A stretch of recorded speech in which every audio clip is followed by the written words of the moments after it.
Os anjos.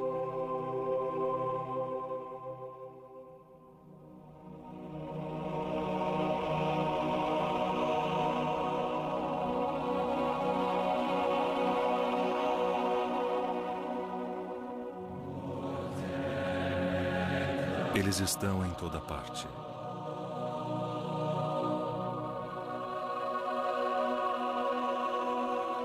Eles estão à nossa volta.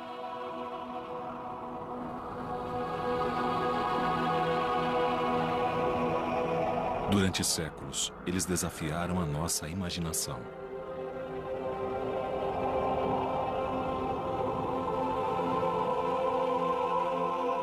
Eles são guardiões que nos protegem e nos aconselham.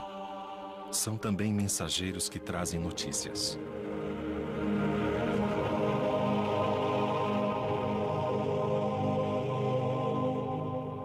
Na Bíblia, eles trouxeram a mensagem mais importante de todas: o nascimento de Jesus Cristo.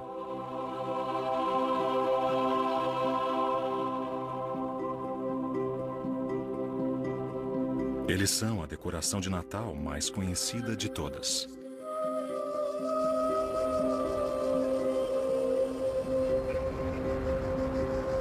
E em outras religiões, eles desempenham um papel fundamental e provocaram discussões e debates seculares.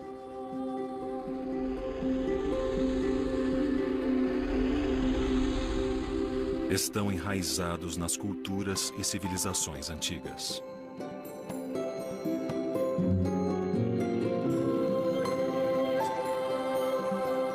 Nesses tempos modernos de busca por espiritualidade, novas crenças surgiram devotadas a eles.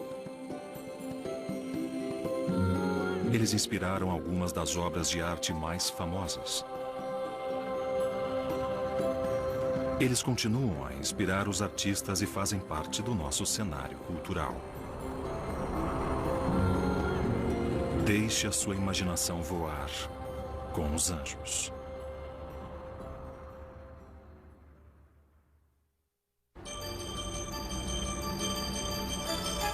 Vamos começar com o conhecido.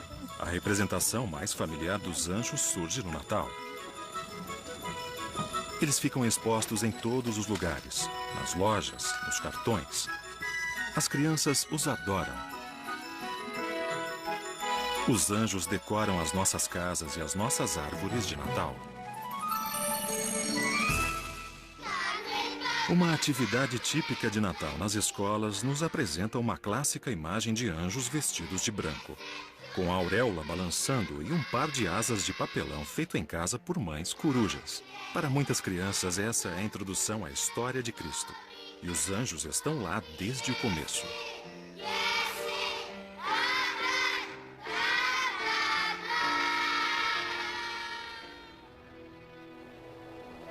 Eles aparecem em eventos fundamentais da Bíblia.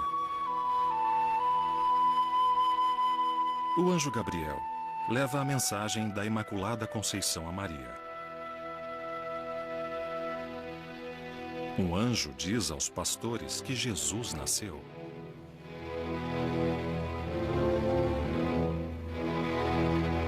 Os evangelhos dizem que os anjos estão presentes na crucificação e na ressurreição. Eles permeiam a história de Jesus na Terra.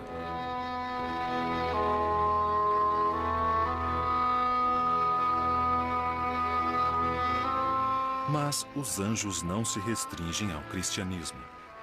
Eles são encontrados em outras culturas e religiões. Os deuses e os espíritos das primeiras civilizações são frequentemente retratados com características não humanas, como animais, com chifres e asas.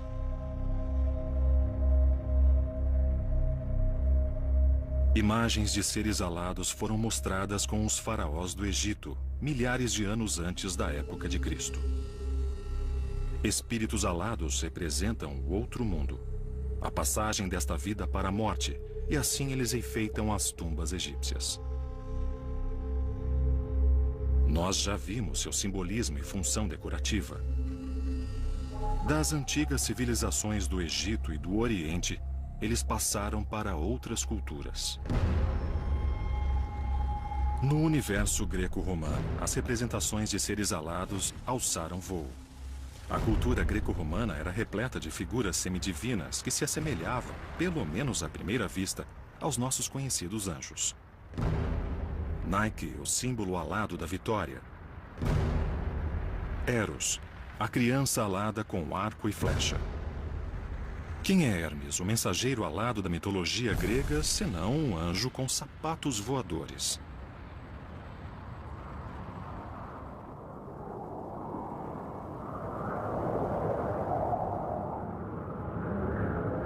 Seria isso uma pista da função essencial dos anjos? Em hebraico, a palavra usada para definir anjo é malach, que significa mensageiro. Por exemplo, um dos profetas do Velho Testamento chama-se Malachi, que significa meu mensageiro. Em grego é traduzido como angelos, e em latim angelus. E assim chegamos à palavra anjo. A verdadeira raiz da palavra indica que essa é talvez a principal função dos anjos, a de mensageiros. Talvez o anjo mensageiro mais famoso tenha sido Gabriel. Na história do cristianismo, Gabriel diz a Maria que ela vai trazer o Filho de Deus ao mundo. O nome Gabriel significa literalmente herói de Deus. Seu nome e título sugerem que ele é um anjo de uma ordem superior, um arcanjo.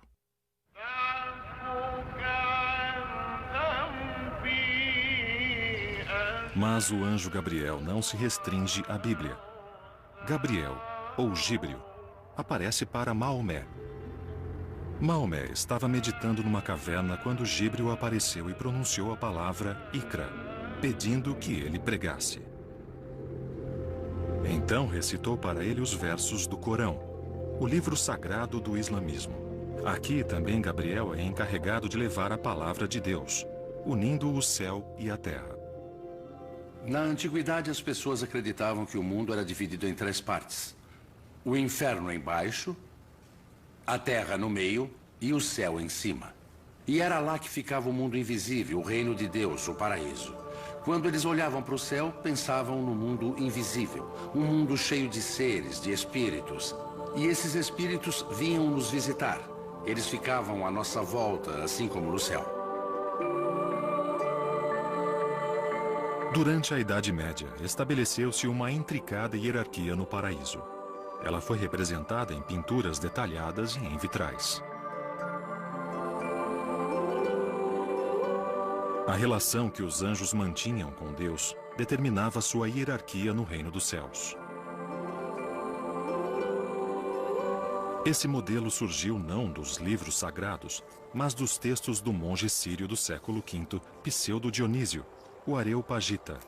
Ele dividiu os anjos em 9 categorias e os classificou de acordo com sua importância. Em sua hierarquia divina, os anjos mais altos são serafins e querubins. Estão mais próximos de Deus e existem apenas para venerá-lo. Então vêm as virtudes, que realizam os milagres. Os tronos trazem justiça. As dominações ministram o paraíso. As potestades protegem a humanidade do mal. Enquanto os principados se preocupam com o bem-estar das nações. E, finalmente, os arcanjos e os anjos, que agora aparecem lá embaixo, como guias e mensageiros dos seres humanos.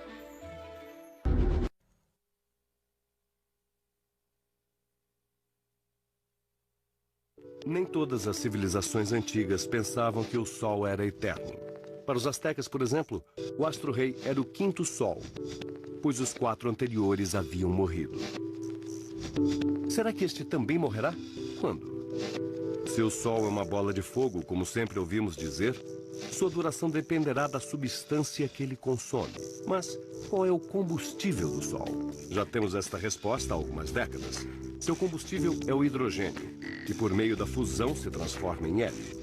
Portanto, o núcleo do Sol é uma poderosa central nuclear que, a cada segundo, produz uma quantidade de energia 25 bilhões de vezes maior que a consumida pela humanidade em um ano. Isso acontece há 4 bilhões e meio de anos. Mas não se preocupe. O Sol ainda tem combustível para mais 5 bilhões de anos. O que acontecerá depois? Quando o Sol esgotar todo o hidrogênio em sua região central, começará a aumentar de tamanho até se transformar em uma estrela gigante vermelha que devorará Mercúrio, Vênus e também o planeta Terra. Depois de novas fusões do hélio em carbono e oxigênio, o Sol se transformará em uma estrela pequena, estável e fria, uma anã branca.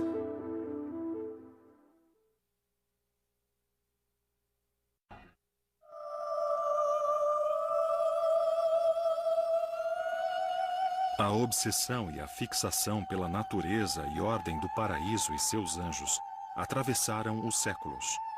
Ao chegar ao auge durante a Idade Média, esta visão do paraíso foi colocada em questão. Seguindo Dionísio, nós chegamos a Tomás de Aquino, que viveu no século XIII. Ele era um frade dominicano que escreveu sobre os anjos. Ele ficou conhecido como Doutor Angélico, e em sua obra encontramos tudo o que queremos saber sobre os anjos. Mas temos medo de perguntar: os anjos comem? Com que velocidade eles se movem? Eles morrem? Eles têm filhos? Como eles se comunicam entre si? São perguntas sobre a natureza dos anjos. Além, é claro, daquela famosa pergunta, a pergunta que todos já fizeram: qual é o sexo dos anjos? Mas no século XVI houve a reforma protestante, e os protestantes não simpatizavam muito com os anjos. Calvino dizia que era perda de tempo. Ele dizia: leiam os livros sagrados e vejam o que eles dizem sobre os anjos. Não encontramos a natureza dos anjos discutida nos livros sagrados, mas há muitas discussões sobre o trabalho deles. A explicação bíblica da visita de Gabriel a Maria não traz nenhuma descrição visual do anjo. Nem Maria comenta que viu um anjo. Maria somente escutou um anjo. Mas como saber qual é a aparência de um anjo? Durante séculos, os artistas desenharam os anjos. E ao fazê-lo, influenciaram para sempre a maneira como nós os imaginamos. Mas a maior tendência de uma representação artística, seja ela um vitral, uma pintura ou uma estátua, é humanizar os anjos. Isso levantou inúmeras dúvidas e questões. O Velho Testamento geralmente descreve os anjos como homens quando eles vêm para a Terra. Eles não possuem asas. Mas percebemos que quando eles aparecem nas artes do quarto século em diante, isso começa a mudar. Foi nessa época que o Império Romano adotou o cristianismo como a religião do Estado. E a ideia do anjo está visualmente muito associada às deusas greco-romanas, como a estátua de mármore da deusa da Vitória, que usa um manto feminino e possui asas. Com o desenvolvimento das artes, a tendência é encontrar a forma masculina, mas usando mantos femininos com asas. Foi uma espécie de constante feminização dos anjos. Eles não são totalmente femininos, isso é, raramente eles são retratados como mulheres. Eles não têm seios, mas ganharam um ideal de beleza que é essencialmente feminino. Os nomes bíblicos Gabriel, Miguel, Rafael e Uriel são nomes masculinos, mas dificilmente vamos ver um menino hoje interpretando um anjo no Natal. Talvez seja mais seguro supor que os anjos são assexuados. Isso evita perguntas embaraçosas e questões confusas.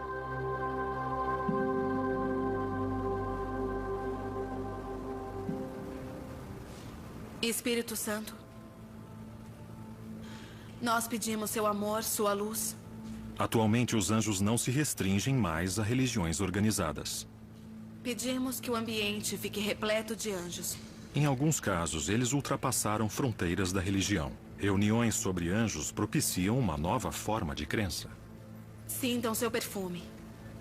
Mas, acima de tudo, saibam que eles estão aqui.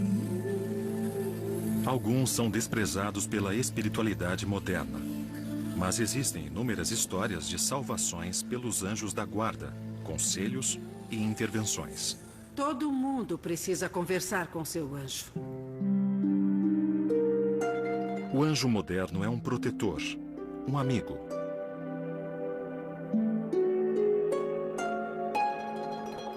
Novas crenças produziram uma indústria própria.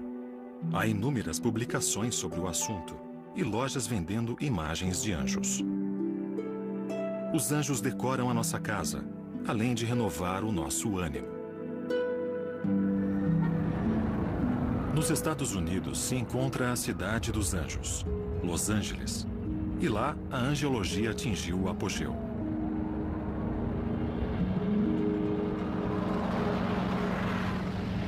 Quem de vocês entendeu mesmo? Lá são realizados seminários sobre anjos, onde médiuns usam o poder dos anjos para curar e purificar. Nós aprendemos... Os profetas da era moderna? Respeitar os anjos. Os anjos são totalmente reais. Eu não tenho dúvida. Como vidente, eu os vejo ao lado de todas as pessoas. Mas o que acontece é que nem todo mundo ouve seu anjo. E é por isso que há tanta maldade e tantos problemas no mundo. O meu trabalho consiste em escrever as mensagens que eu ouço dos anjos. Depois eu promovo palestras onde ensino que os anjos são reais. E desenvolvo um trabalho chamado Terapia dos Anjos, que ajuda as pessoas a se livrar dos medos, eliminar as toxinas do corpo e da mente. Elas se sentem melhor com a ajuda dos anjos. Arcanjo Miguel, lhe pedimos que elimine os nossos medos e nosso sentimento de culpa. O Arcanjo Miguel diz que é a energia mais baixa e que ela literalmente corta as nossas asas. Acabou me trazendo paz. E saber que eu posso seguir a minha vida recebendo consolo e orientação divina de Deus e de todos os anjos também. É uma forma maravilhosa de viver, ter anjos na nossa vida. Peça gentilmente ao seu terceiro olho para se abrir, despertar e enxergar o amor. Tudo que recebemos é perfeito, abençoado, lindo. A ideia da proteção de Deus é muito antiga. Os gregos acreditavam que toda pessoa, ao nascer, recebia um anjo protetor para o resto da vida. Os romanos acreditavam que toda mulher tinha um anjo da guarda chamado Juno, e todo homem, um anjo chamado Gênio. Na tradição judaica, toda pessoa é acompanhada durante a vida por dois anjos. Um anjo bom, para guiá-las, e um anjo mau para tentá-las.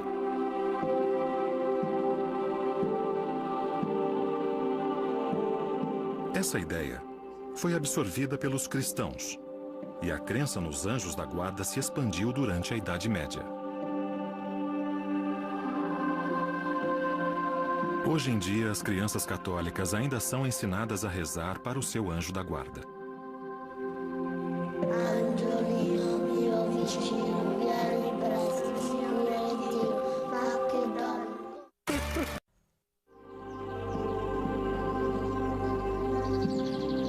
Nos tempos modernos, a ideia de anjo da guarda, o anjo que consola, tornou-se a mais popular de todas.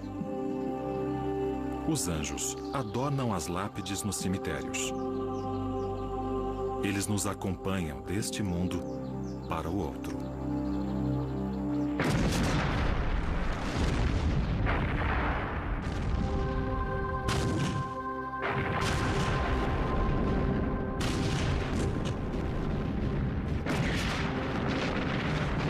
Guerra.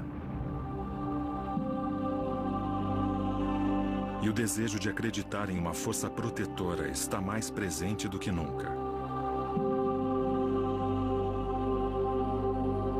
Certamente não é coincidência que as enfermeiras dos campos de batalha na Segunda Guerra Mundial eram conhecidas como anjos de misericórdia. Mas os conflitos angelicais de natureza sobrenatural também não tiveram precedentes. As cicatrizes da batalha ainda persistem, lembranças extremamente vivas de um passado de horrores. Em agosto de 1914, o exército britânico e o alemão se enfrentaram em Mons, na Bélgica. O que se seguiu foi uma batalha sangrenta, que culminou com a surpreendente vitória dos britânicos sobre um adversário superior. Eles estavam fadados a perder. Quase imediatamente, começam a circular os rumores Teria sido algum tipo de intervenção divina? Na Inglaterra, a imprensa explorou a história da vitória. Houve relatos de visões de anjos, um salvador das tropas.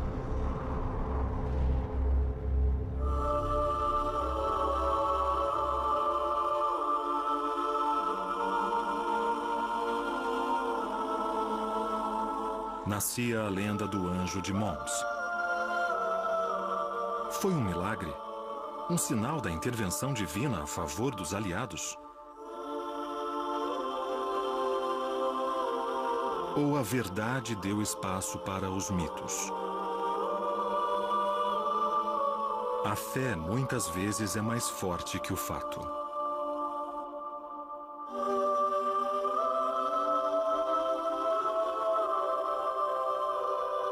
Uma guerra santa é vista como uma guerra justa, e os anjos se juntaram a eles.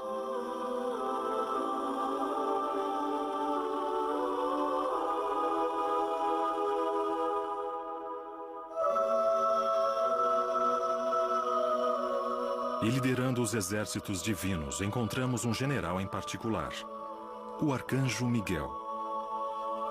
Seu nome significa aquele como Deus. E esse nome foi umbrado aos céus na batalha entre o bem e o mal. Foi adotado por muitos como um símbolo. No castelo de Santo Ângelo, em Roma, Miguel lança seu olhar protetor sobre a cidade eterna, sempre a postos para defender o povo. O arcanjo Miguel é mostrado como um anjo guerreiro. Ele é constantemente retratado usando armadura com a intenção de representar a sua figura imponente. Ele sempre está envolvido na batalha contra o diabo e precisa demonstrar que é capaz de proteger a humanidade. As pinturas começam a mostrá-lo lutando contra o diabo, pisando nele ou cortando sua cabeça. São imagens bem explícitas para todo mundo saber que ele está lutando por nós. Miguel também é muito mostrado segurando balanças. Ele usa as balanças para pesar a alma dos seres humanos. A alma é pesada de um lado e os diabinhos de outro, para decidir quem merece ir para o céu ou para o inferno.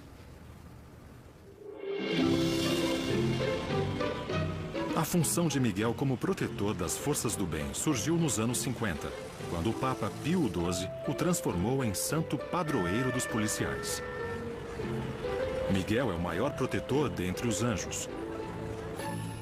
Mas que tipo de papel protetor os anjos desempenham na cultura moderna? Em Gateshead, no norte da Inglaterra, situa-se um imponente protetor. Uma escultura do artista Anthony Gorley, o Anjo do Norte. No norte da Inglaterra existe muita renovação. Tem sido assim há décadas. Eu acredito que podemos considerar o anjo como o maior símbolo desse renascimento. A população da região tem muito carinho por ele. É simbólico. Ele pode ser visto quando chegamos de trem ou mesmo de carro. E a cidade quer que ele represente um sinal de boas-vindas a Gateshead, a Tennesside e ao norte da Inglaterra. O interessante é que se a gente pedisse a uma criança daqui para desenhar um anjo há 10 anos, provavelmente ele desenharia um anjo com asas abertas. Hoje elas desenham um anjo com asas de aço. Portanto, houve uma mudança na imagem tradicional.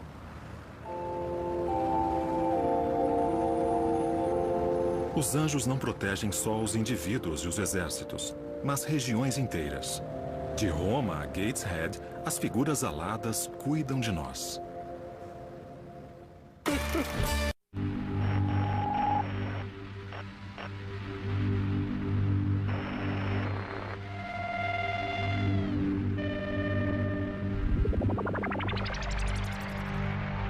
Desaparecer de um lugar e aparecer no mesmo instante em outro sempre foi uma velha fantasia da humanidade, alimentada pelo cinema e pela TV. Mas nem tudo é ficção científica. Nos últimos anos, diversos equipamentos científicos conseguiram teletransportar fótons e depois átomos de cálcio e berilo. A ciência atual não é capaz de transportar matéria, mas informação. A partir da propriedade quântica denominada estados entrelaçados, criam-se dois átomos gêmeos que depois são separados. Alterando-se o primeiro átomo com uma determinada informação, o segundo átomo se modificará identicamente, transportando esta informação sem necessidade de deslocar a matéria. Assim como em Os Irmãos Corsos, do romance de Alexandre Dumas, o que acontecer a um dos átomos ocorrerá ao outro, não importa que distância se encontrem.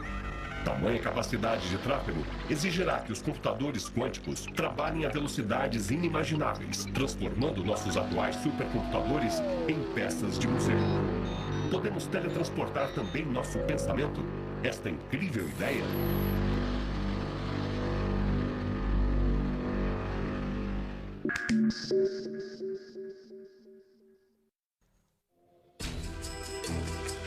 Os anjos voam sobre nós. Eles aproximam o céu ao nosso mundo. Mas nem sempre os anjos são o que parecem.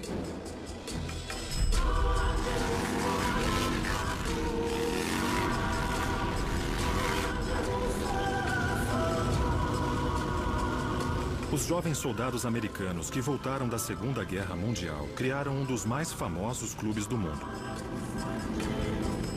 Somos parte da sociedade, só que não nos encaixamos no resto da sociedade, na cultura vigente. Em qualquer lugar deste planeta há um submundo.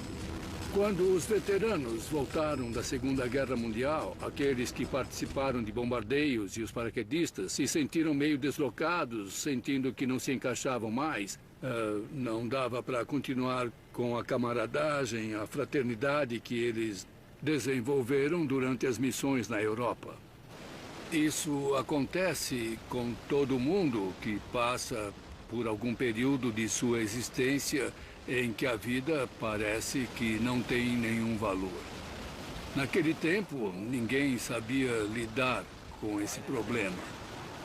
Hoje em dia, existem os psicólogos que fornecem todo tipo de teorias. Mas esses homens foram muito corajosos e patriotas.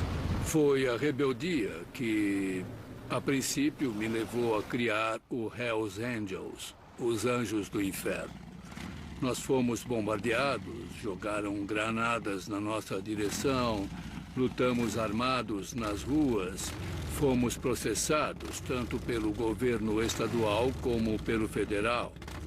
E tudo começou como uma grande explosão. O nome do clube já diz tudo.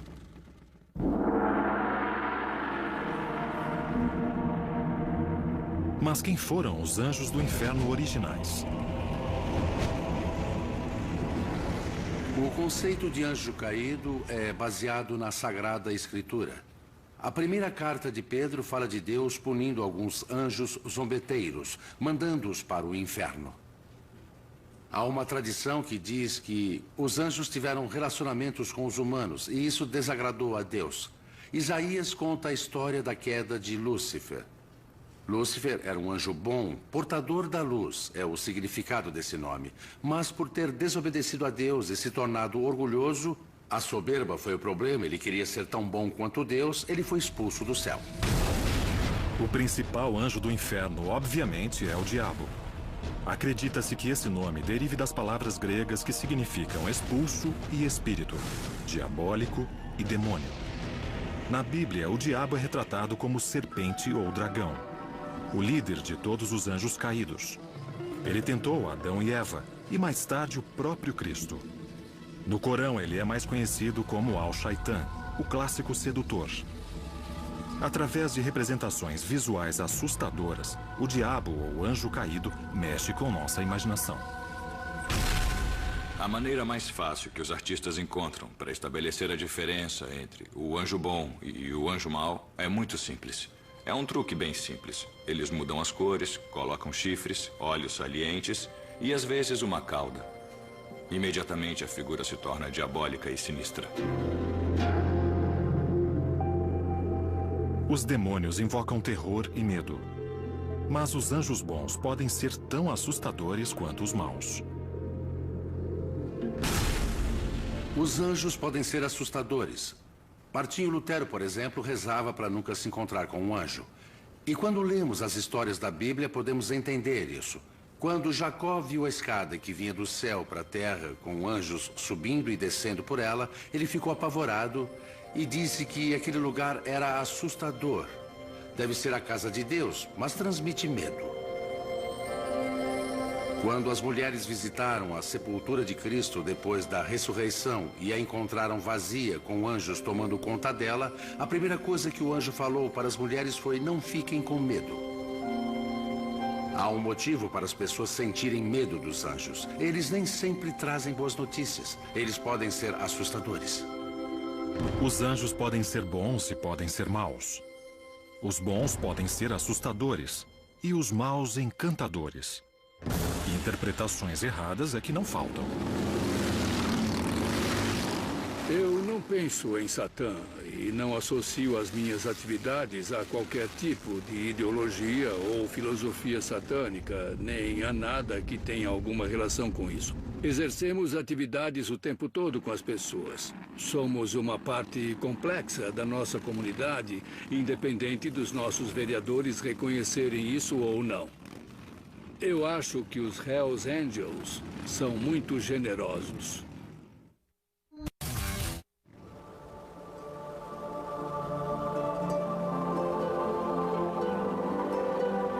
Os anjos são um produto da imaginação teológica, da imaginação cultural, da imaginação mítica e da imaginação artística.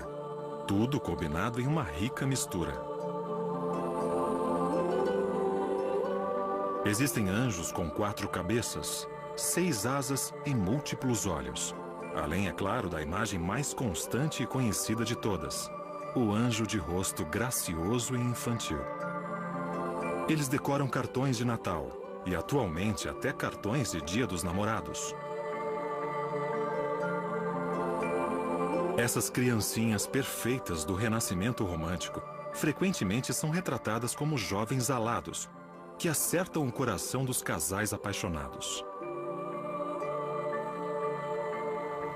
Durante a Renascença, os anjos eram frequentemente representados como crianças. Todos os artistas se esforçavam para criar imagens com um ideal de beleza, e as crianças eram vistas como a personificação da perfeição física. Proporcionalmente, eram perfeitas para representar esse ideal de beleza. Os músculos, por exemplo, eram menos proeminentes.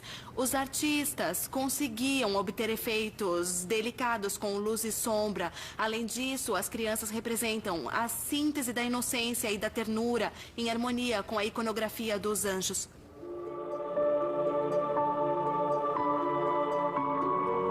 O Cupido é o mais famoso dos pequenos anjos. Ele é retratado como uma criança alegre, inocente e travessa, mas carrega uma arma mortal. O detalhe mais perigoso dessa representação é o arco e a flecha. Eles podem ser usados para atravessar o coração de qualquer pessoa. E fazer isso de uma maneira imperceptível, porque não temos consciência de que uma criança tem esse poder. E mais uma vez tem relação com a mitologia, com um elemento de perigo e malícia. E é por isso que o anjinho está sempre sorrindo. Visualmente, os querubins também funcionam muito bem em outras situações, como, por exemplo, a Virgem Maria com o menino Jesus no colo. Parece perfeitamente natural que o menino Jesus brinque com outra criança que venha a ficar mais perto dele. Não podemos esquecer de que na época dessas pinturas vários bebês morriam. E por mais que a igreja considerasse heresia a ideia de que bebês mortos se tornassem anjos, ainda assim isso era reconfortante, o que torna essas pinturas atraentes até hoje.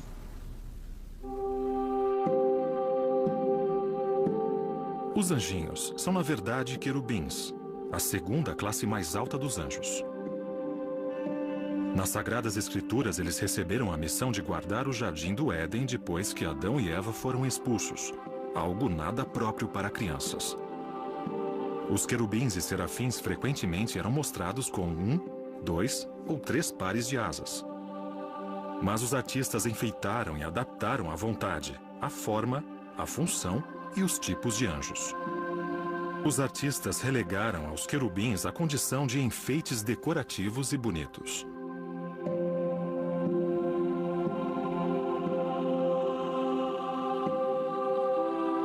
Com o tempo, nós nos acostumamos com essa imagem de perfeição dos anjos. Esses seres jovens, criancinhas sem os defeitos dos humanos de carne e osso.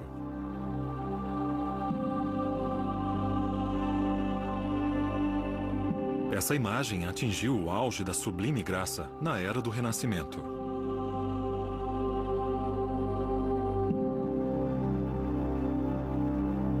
Os anjos se tornaram cada vez mais ornamentados, decorativos e graciosos.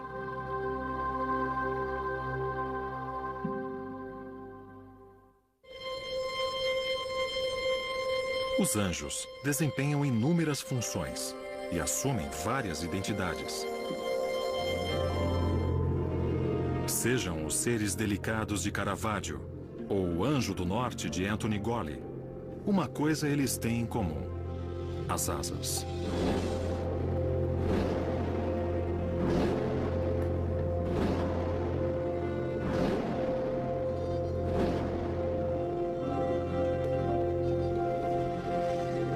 Surpreendentemente, as novas representações de anjos cristãos não têm asas.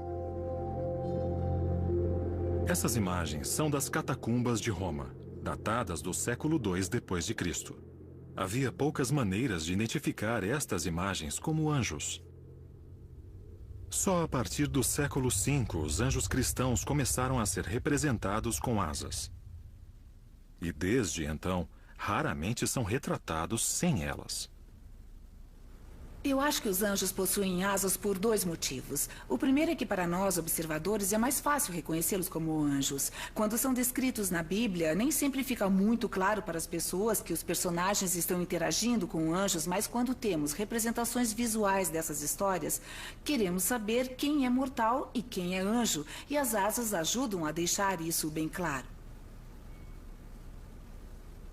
Em segundo lugar, através das asas, os artistas podem soltar totalmente a imaginação. Elas podem ser naturalistas e parecer asas de aves, ou podem ser onduladas e soltas em criações extraordinárias. Acho que os artistas adoram anjos alados porque podem fantasiar à vontade.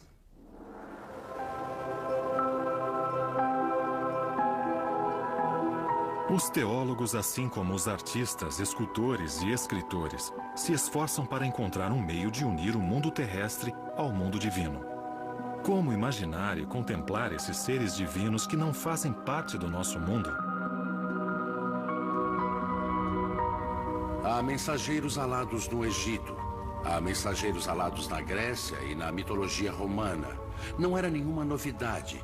Os deuses tinham anjos com asas. Eles eram o melhor meio de transporte. Afinal, se acreditamos nos 3 níveis do universo, como eles vão de um lugar para o outro? Como viajam do céu para a terra? O jeito mais rápido para isso é voando. Por isso, os anjos são representados com asas. O fato de os anjos terem asas reflete o nosso próprio desejo de voar?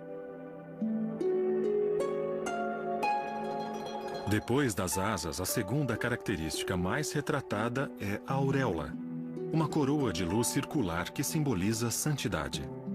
Mas uma maneira conveniente para o artista chamar a atenção para a divindade dos anjos e distingui-los dos humanos.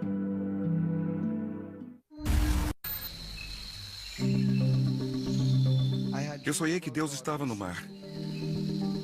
Uma vez eu quase me afoguei, então me lembrei do sonho.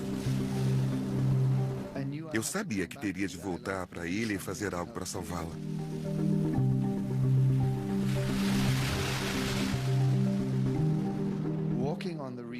Andar pelos recifes é proibido, você corre o risco de ter infecções.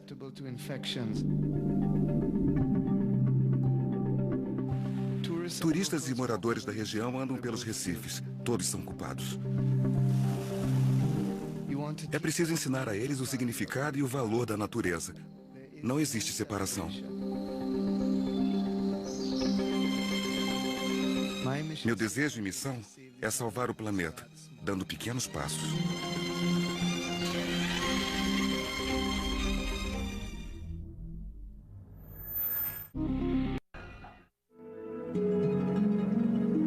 Na Bíblia, os anjos foram criados quando a luz foi criada, no alvorecer da criação.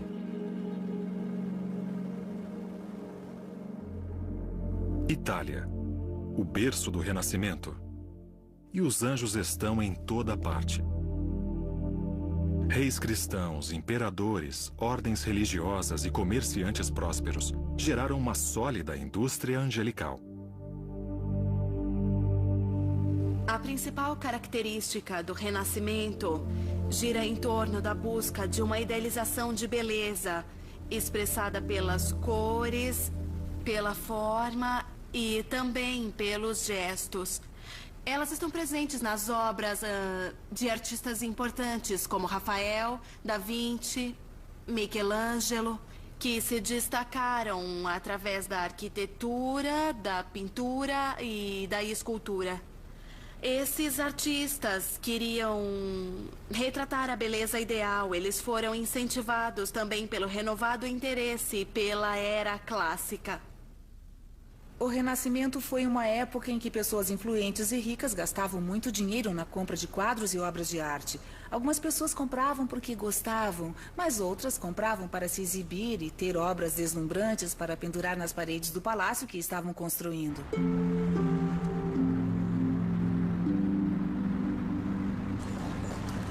Mesmo hoje, nos vilarejos e cidades italianas, os anjos estão em toda parte. Os anjos de Botticelli, Rafael e Michelangelo são mais comercializados do que nunca.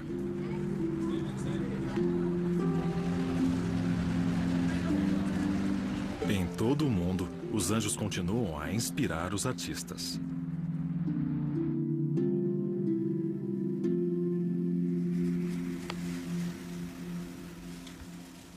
A razão pela qual alguém vem a um lugar como este, observar os anjos que aqui foram esculpidos e colocados no alto da capela, é alimentar a imaginação.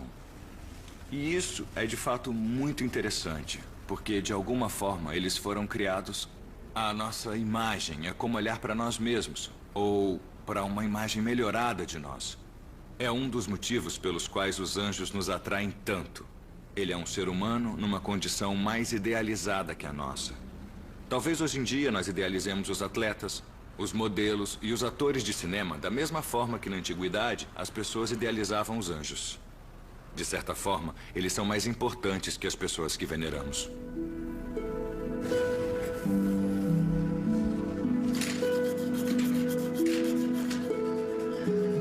As crianças são fascinadas pelos anjos e desde a mais tenra idade sabem instintivamente como desenhá-los. Com asas, auréola, mantos brancos e com muita luz.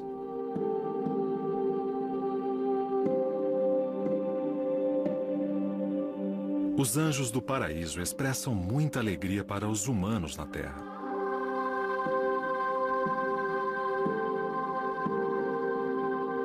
Cantando, dançando e tocando música.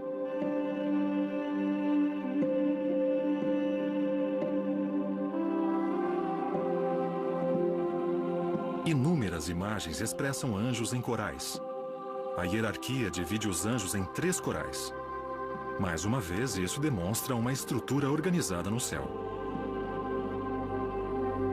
Os corais alegres e harmoniosos dos anjos cantam glorificando a Deus em uma só voz, um único som. Os anjos tocavam os instrumentos mais conhecidos do Renascimento: o laúde, o violino, a flauta e a trombeta, todos distribuídos como parte de uma orquestra divina. A harpa talvez seja um instrumento mais associado aos anjos, mas o alaúde, um dos instrumentos considerados mais nobres, também é muito mostrado. Durante o Renascimento, esse instrumento era frequentemente usado para acompanhar a voz. Mas de quem era a voz que acompanhava os anjos? A voz de Deus. Mas assim como os anjos trazem notícias boas e ruins, a música nem sempre é algo que queremos ouvir.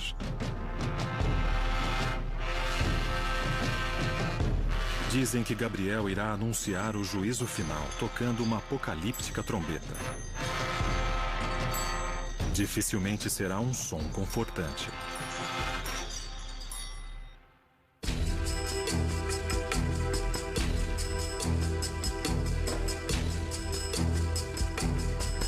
Espiritualmente, estamos cercados de anjos.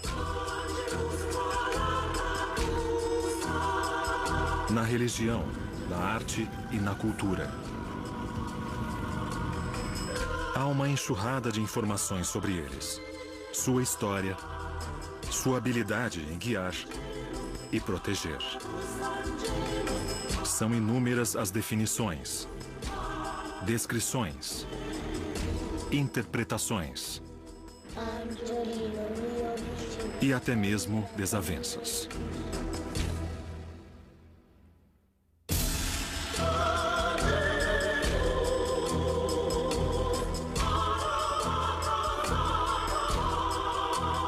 Eles estão mais populares do que nunca.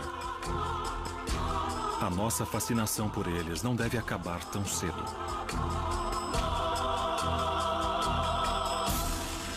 Na cultura popular moderna, eles continuam inspirando escritores e cineastas em seus livros e filmes.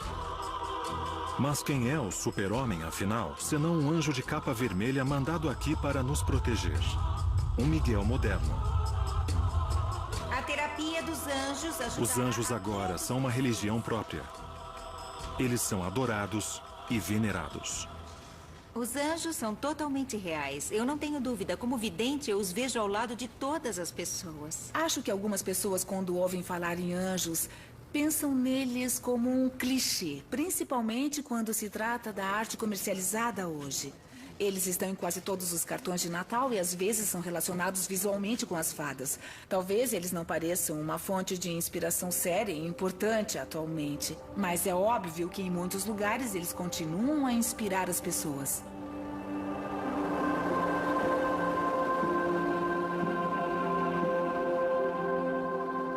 Uma pergunta permanece sem resposta.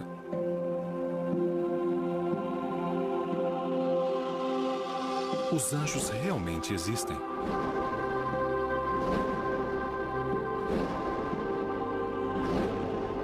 Eles existem, para quem acreditar neles.